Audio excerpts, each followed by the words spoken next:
अस्सलाम वालेकुम दोस्तों। मैं बहुत उम्मीद करता हूँ आप सब लोग खुश होंगे, खैरियत से होंगे, अपने अपने प्यारों के साथ होंगे।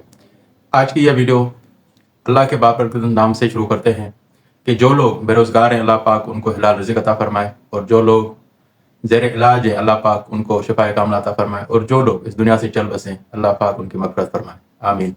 दोस्तों, सीरीज़ कोट किला क्यों बना, कैसे बना, किसने बनाया और बनाने के दौरान कौन कौन सी तकलीफ़ें उन लोगों को पेश आई और कोट किला बनाने की मेन वजह क्या थी, इसी सीरीज़ के 6 पार्ट हम बना चुके हैं जो आपको मेरे चैनल पर नज़र आएंगे। अब इसी सीरीज़ का ये लास्ट पार्ट है। आज का ये वीडियो थोड़ा सा लंबा होने वाला है, डिटेल के साथ बात करेंगे जिस तरह आप सबको इजीली इस पूरे कोट किले की कहानी समझ में आ जाए। जैसे कि पिछली वीडियो में मैंने आपको बताया कि कोट किला क्यों बनाया गया था, उसका मेन रीज़न यही था कि जब टालपुरों की हुकूमत आई तो टालपुरों की हुकूमत के बाद उनको सबको यही ज़हन में था कि जिस तरीके से हमने हुकूमत ये ली है, जिस तरह से हमने इस रियासत पे कब्जा किया है, इस तरह हमसे भी कोई छीन सकता है। तो उनको ये डर हर वक्त रहता था। तो इस डर को लेकर उन्होंने यही सोचा कि हम अपनी रियासत का दिफा किस तरह करेंगे। तो उनको यही समझ में आया कि हम कुछ मोर्चे बनाते हैं। मोर्चे वो जो इस कोटों के ज़रिए से उन्होंने बनाए थे। जिस तरह ये कोट डिजी का किला है, और वैसे ही सिंध के अंदर बहुत सारे और किले हैं जो आपको इंशाल्लाह वक्त ब वक्त हम वीडियोस बनाते रहेंगे और उनकी हिस्ट्री आपको बताते रहेंगे। तो आज की वीडियो को शुरू करते हैं। जैसे कि आपको पता है, मीर जो थे मीर, उन्होंने 40 डारों को तोहफे के तौर पर 500 घोड़े सवार भी दिए थे, और वो 500 घोड़े सवारों के साथ कुछ बारूद भी दिया था, जो बयानी की जंग में वही बारूद और वही घोड़े सवार फिर सिंधियों से लड़े थे। और उनकी जो लीडर था उस जंग का, वो था कैप्टन रुसेल और कैप्टन जेकब। ये आपको हिस्ट्री ऑफ सिंध में की काफ़ी सारी किताबें हैं जिनमें आपको ये दिखाई देगा, आप पढ़ सकते हैं।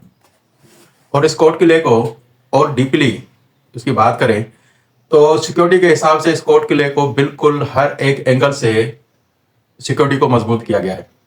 जैसे कि मैंने आपको पिछली वीडियो में बताया था कि इस कोट किले के जो 3 दरवाजे, एक हो गया शाही दरवाजा जो मेन दरवाजा है, जो कोट के अंदर हम एंट्री करते हैं, उसके बाद जो 3 दरवाजे हैं वो लंबे लंबे कीलों के साथ बनाए गए हैं। यानी कि उस दरवाजे का जो स्ट्रक्चर है वो तकरीबन 1 फुट के लंबे लंबे कील लगे हुए हैं।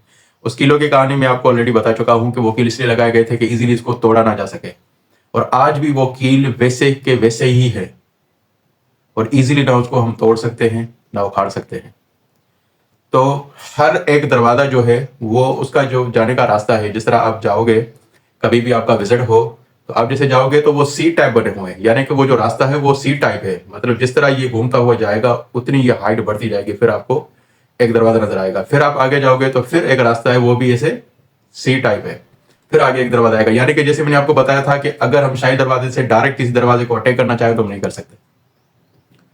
और सबसे बड़ा जो मसला था जो आज हम डिस्कस करेंगे वो ये था कि इतनी ऊंचाई पर, जो 100 फुट की ऊंचाई है, उस पर पानी कहां से आया। लाजमी लोग जो रहते थे उनको खाना पीना रहना रिहाइश पानी सब कुछ उसकी तो नीड थी, तो वो पानी आया कहां से, किस तरह वो करते थे। ऊपर तो कुआं भी नहीं। और आज के दौर में अगर सोचे तो हमारे पास आज के दौर में बहुत सारे रिसोर्सेज हैं, कोई भी रिसोर्सेज यूज करके हम पानी पहुंचा सकते हैं ऊपर। पर उस जमाने में क्या रिसोर्स था, क्या था ऐसा जो वो पानी पी सकते या यूज कर सकते। वो था उस जमाने में एक जमीन पे बना हुआ टैंक। और वो टैंक जो आज के ज़माने में हम टैंकियाँ बनाते हैं घरों के ऊपर, छोटी छोटी टैंकियाँ, 60 गैलन 70 गैलन इजीली उसमें आ जाते हैं। 100 गैलन हो गए, 200 गैलन, 250 गैलन, इससे ज़्यादा नहीं बनाते। इतने ही, मतलब ज़्यादा से ज़्यादा हम इतने ही बना लेते हैं, ज़्यादा नहीं बनते। तो वो जो टैंक बना हुआ था वो छोटा टैंक नहीं था, वो काफ़ी बड़ा टैंक था। यानी कि यूँ समझे कि आज के दौर के हिसाब से अगर छोटी टैंकियाँ हम 100 भी मिला लें तो शायद उससे भी बड़ा। तो जो उस टैंक की पैमाइश थी वो थी 37 बाय 22 बाय 12। अभी आप अंदाज़ा करें कि ये कितना होगा। 37 बाय 22 बाय 12 का ये, यानी 37 फुट लंबाई और 22 फुट चौड़ाई और 12 फुट ऊंचाई। इतना बड़ा टैंक था पानी का जो ज़मीन के ऊपर बनाया गया था। और उस टैंक के अंदर 60,952 गैलन आते, तब जाके वो भरता। इतना बड़ा टैंक था। और उस टैंक को भरने के लिए आप सोचें कितनी लोगों की नीड होगी, और किस तरह पानी ऊपर तक, मतलब कितनी तकलीफों के साथ, मशक्क़तों के साथ वो टैंक भरा होगा उन लोगों ने। और एक बार तो वो टैंक भरेगा नहीं कि भाई एक बार भर लिया तो बस उसके बाद पूरी ज़िंदगी यूज़ करते रहेंगे, ऐसा भी नहीं था। क्योंकि इस हिस्ट्री के अंदर मैं आपको एक बात बताऊं कि सिर्फ जो तोपों की रखवाली करते थे, जो तोप चलाते थे, वो 500 लोगों का जत्था था। तो सोचिए उसके अलावा कितनी फोर्सेस होंगी, कितने सिपह सालार होंगे, कितने लोग होंगे जो कैदी थे, जो सिपह सालार थे, या वो खुद हुक्मरान थे। तो कितनी कैपेसिटी थी लोगों की, मेजॉरिटी थी। तो उस मेजॉरिटी के लिए पानी की भी नीड थी। तो रोज़ाना की बुनियाद पर अगर वो टैंक भरते तो वो यूज़ भी होता, फिर उसको हम भरते। तो एक सिंपल मिसाल के थ्रू मैं आपको समझाने की कोशिश करता हूँ कि 60,952 जो गैलन थे, और पहले के ज़माने में आपको पता है जैसे आज के ज़माने में गैलन हम कहते हैं, या पानी की वो बोतलें बनी होती हैं, तो पहले इसके ज़माने में पखाले बनी होती थी। पखाले मीन्स वो ऐसी एक चीज़ बनी होती थी चमड़े की, जिसके अंदर पानी भरा जाता था, और तकरीबन एक जो पखाल थी उसके अंदर 13 गैलन पानी आता था, जो चमड़े की बनी होती थी। तो एक पखाल का जो वजन बनता था उस पानी का, वो 65 केजी बनता था। और आज के ज़माने में अगर उसको हम थोड़ा सा सोचें डीपली, तो एक बंदा जाकर कुएं से पानी निकाले और ये एक पखाल भरे 65 किलो की, और वो फिर अपने कंधे पर रखकर 100 किलो की ऊंचाई पर जाकर उस टैंक में डाले, तो मेरा अंदाजा है कि आधे घंटे से 45-40 मिनट तो इजीली लग जाएगा एक बंदे को एक पखाल भरने में। और उसमें पखाले जो मतलब चाहिए थी उस टैंक को भरने के लिए, वो थी 60,952। तो इस फिगर को अगर और भी डीपली हम सोचें, तो तालाब को भरने के लिए जो 60,952 गैलन थे, तो उसमें से जो पखाले बनती थी वो बनती थी 4514। अभी 4514 गैलन ये पखाले उस टैंक के अंदर जाती, तब जाकर वो भरा था। और इसको और भी और एक नजरिए से देखें तो तकरीबन 282 बंदे 8 घंटे कंटिन्यू काम करें, 282 बंदे कंटिन्यू काम करें, तब जाकर वो ये टैंक भरेगा पानी का। और यूं समझें कि अगर 25% भी रोजाना की बुनियाद पर वो पानी यूज होता है, तो रोजाना की बुनियाद पर 71 पखालें रोज उसमें डलेगी, तब जाके उसका बैलेंस बरकरार रहेगा पानी का। तो 282 बंदे और इतना बड़ा टैंक, ये बात कुछ समझ में नहीं आ रही, इतने लोगों का यूज। और हिस्ट्री में कहीं कहीं ये भी आ रहा है कि कुछ बूढ़े मजदूर भी थे जो वो पखाले नहीं उठा सकते थे, बहुत सारा पानी वेस्ट भी होता था, गिर भी जाता था, तो उन पे भी तशद्दुद किया जाता था। तो कोट किले की कहानी में मैंने आपको पहले ही व्लॉग में बताया था कि जो आज हम बड़ी बड़ी इमारतें, बड़े बड़े कोट देकर फ़ख्र महसूस करते हैं, वैसे करना भी चाहिए क्योंकि जिनकी ये बिल्डिंगें हैं, और उसके पीछे भूख और बदहाली के अलावा कुछ नहीं है, सिर्फ तकलीफ है। इसको और अगर डीपली थोड़ी सी बात करें, तो इस कोट के अंदर बहुत मुख्तलिफ किस्म की जगह बनी हुई है, जो उनके आसार देखकर आज सिर्फ जस्ट हम अंदाजे लगा सकते हैं, या किसी हिस्ट्री की बुक से उसकी नॉलेज ले सकते हैं। तो एक जगह है जहाँ पे छोटे छोटे सुराख बने हुए हैं, तो उस पर दो राय देते हैं लोग। एक राय देते हैं कि ये वो जगह है जहाँ पे शाम के टाइम दिए जलाने की मतलब जगह थी, उसमें सारे दिए जलाए जाते थे, उसके बाद फिर वो फौजियों की जो कैंपें थी उसमें मतलब भेज दिए जाते थे, या फिर जो हुक्मरान जहाँ बैठते थे वहाँ पे दिए, क्योंकि इलेक्ट्रिसिटी का तो दौर ही नहीं था, तो वो दिए हर जगह पर पहुँचाए जाते थे। पर वहाँ पे उन दियों के अंदर तेल डाला जाता था, वो कपास एक रुई बनती थी, उसकी एक डोर बनती थी जिसको आग लगाते थे और दिए जलते थे, तो वो बनाए जाते थे। तो एक बात ये होती है। और एक दूसरी बात ये है कि वो जो सुराख बने हुए हैं वो बनाए गए थे गोले रखने के लिए, जो तोपों के अंदर गोले डलते हैं, तो वो गोले रखने के लिए वो सुराख बनाए गए थे। यानी कि वो यूं भी कहा जाता है कि वो जो जगह बनी हुई है, वो कमरा बना हुआ है, वो दियों के लिए नहीं था बल्कि बारूद के लिए था।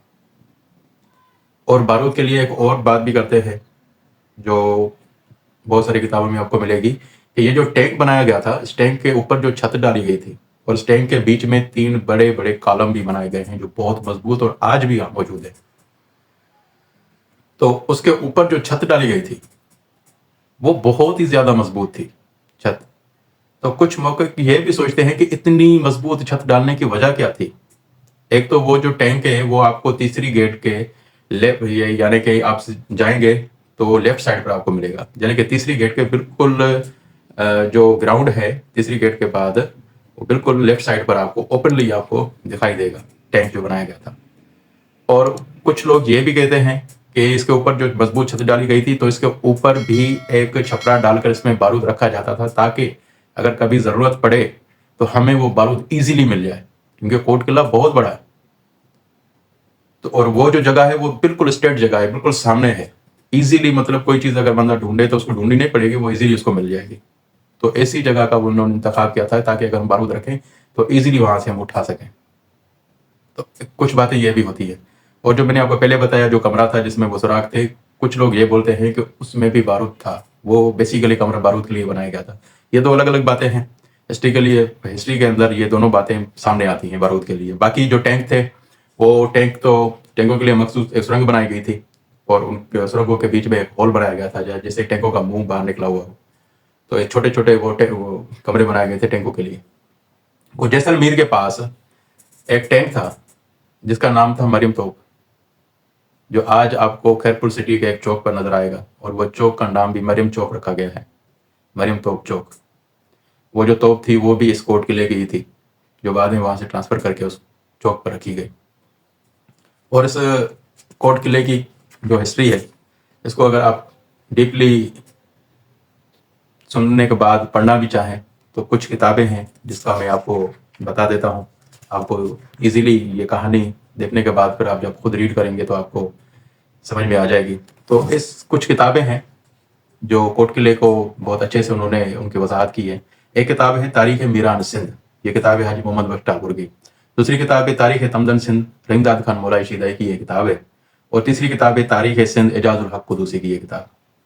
और चौथी किताब है तारीख खैरपुर, नसीम अमरोही की ये किताब है। तो आप इन किताबों का मुताला कर सकते हैं। और जो नॉलेज मैंने आपको दी है इस वीडियो के थ्रू, और उसमें से कोई भी भूल चूक हो गई हो तो सबसे माजरत। आज का ये भी लोग इसी कहानी को लेकर आज ख़त्म करते हैं। उम्मीद करता हूँ आप सब लोगों को यह कहानी पसंद भी आई होगी और अच्छे से समझ भी आ गई होगी। अगर फिर भी उसमें कोई कमी पेशी रह गई है तो उन किताबों को आप मुताला करें, जैसे हिस्ट्री को पढ़ें। और जब तक हम खुद कोई वीडियो या हिस्ट्री को नहीं पढ़ते तब तक हमें किसी भी चीज़ की नॉलेज नहीं आती ठीक तरीके से। सुनने में हज़ारों बातें आती हैं पर जब हम खुद मुताला करते हैं तो उस पर ट्रस्ट होता है कि ये बात ठीक कही गई है। तो मिलते हैं नेक्स्ट वीडियो में। और उससे लिए नेक्स्ट वीडियो में जाने से पहले एक रिक्वेस्ट कि जब भी हमारी वीडियो आपके सामने से गुजरे तो उसको लाइक और सब्सक्राइब करना ना भूलिएगा। अपना और अपने दोस्तों का ख्याल रखिए। तब तक के लिए अल्लाह हाफिज़।